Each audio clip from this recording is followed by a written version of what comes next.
अस्सलाम वालेकुम, my name is Taimur Khalid and you are watching Taimur Khalid YouTube channel. आज हमारे पास इंडेक्स नंबर का लेक्चर नंबर 11 है और लेक्चर नंबर 11 के अंदर हम डिस्कस करने जा रहे हैं वेटेड इंडेक्स नंबर को। और वेटेड इंडेक्स नंबर में हमारे पास जो चीज़ रिक्वायर्ड है हमें कैलकुलेट करनी है, that is weighted aggregate indices. और वेटेड एग्रीगेट इंडाइसिस में हमारे पास जो मेथड नंबर 2 है that is called Paasche's method. इससे जो पहले लेक्चर नंबर 10 था उसमें हमने डिस्कस किया था लेस्पेयर्स मेथड, लेकिन आज लेक्चर नंबर 11 के अंदर हम डिस्कस करेंगे पार्शीज मेथड को। पार्शीज मेथड को सॉल्व करने का जो हमारे पास फार्मूला है दैट इज PON यानी price index number equal to summation PN/QN divided by summation P0/QN multiply by 100। अब जो डिफरेंस है यहाँ पे और लेस्पेयर्स मेथड में, उसमें ये था कि जो क्वांटिटी थी वो दोनों की दोनों करंट दोनों की दोनों बेस ईयर की थी, लेकिन जो पार्शीज मेथड है यहाँ पे क्वांटिटीज करंट ईयर की ट्रीट होंगी। ठीक है, तो इसके बाद जो पार्शीज मेथड है इसका जो दूसरा नाम है, कोई भी नाम आ सकता है एग्जाम्स में, या तो पार्शीज के नाम से या फिर करंट ईयर वेटेड इंडेक्स, इसके नाम से भी आपसे ये क्वेश्चन रिक्वायर हो सकता है। तो दोनं नाम आपके लिए लाजमी कि आप लोग इसको रिमाइंड रखें, इन दोनों को याद करें। तो हमारे पास जो फार्मूला है उसमें क्या होगा, PN/QN डिवाइडेड P0/QN। अब Pn क्या है, price of current year, Qn क्या है हमारे पास क्वांटिटी ऑफ करंट ईयर, और जो P0 है that is price of base year, और Qn that is quantity of current year. अब हमारे पास ऑलरेडी हमने इन चीजों को मेंशन किया हुआ है लास्ट लेक्चर से ही कि जो 1953 है वो हमारे पास क्या है, बेस ईयर है, और 1963 हमारे पास करंट ईयर है। तो हमने कंप्यूट भी क्या करना है, compute weighted aggregate price and quantity index number for 1963 using 1953 as base year by this method. ठीक है, तो यही हमारी प्रोसीडिंग है फ्रॉम लेक्चर नंबर 10 से। और लेक्चर नंबर 10 में हमने ऑलरेडी डिस्कस किया था कि जो 1953 है उसकी प्राइस क्या होगी, प्राइस उसकी होगी प्राइस ऑफ बेस ईयर, और जो क्वांटिटी होगी that would be the quantity of base year. और 1963 हमारे पास करंट ईयर है, इसकी जो प्राइस होगी that would be the price of current year, और जो इसकी क्वांटिटी होगी that would be the quantity of current year. अब हमने ऑलरेडी इनको डिनोट कर दिया P0 Q0 और PN/QN।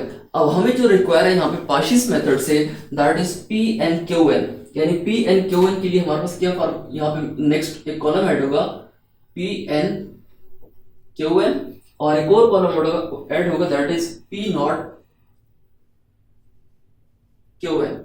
अब हम क्या करेंगे कि सिंपल जो है जो कॉलम्स हमारे पास रिक्वायर है, यानी ये रिक्वायर है और ये रिक्वायर है, इसमें देखते हैं किन चीजों को हमने मल्टीप्लाई करना है, यानी किन दो कॉलम्स को हमने मल्टीप्लाई करना है।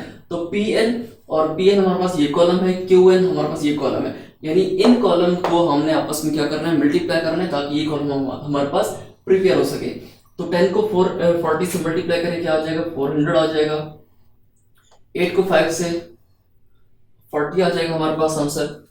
8 को 5 से मल्टीप्लाई करें क्या आ जाएगा आंसर, 40।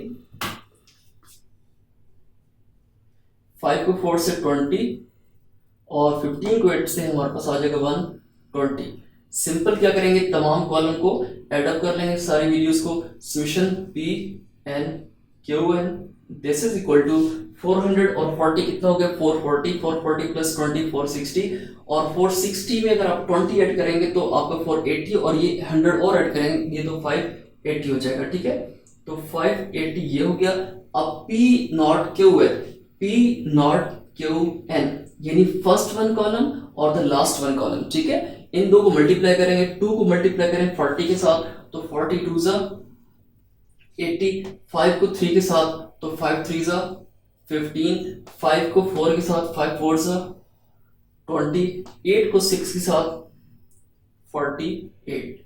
अब सबको ऐड अप कर लें, 80 में 15 ऐड करें तो 95, 95 में 20 ऐड करेंगे तो 150, और 115 में अगर 48 ऐड करें तो 163। तो समेशन हमारे पास P0QN इक्वल टू 163।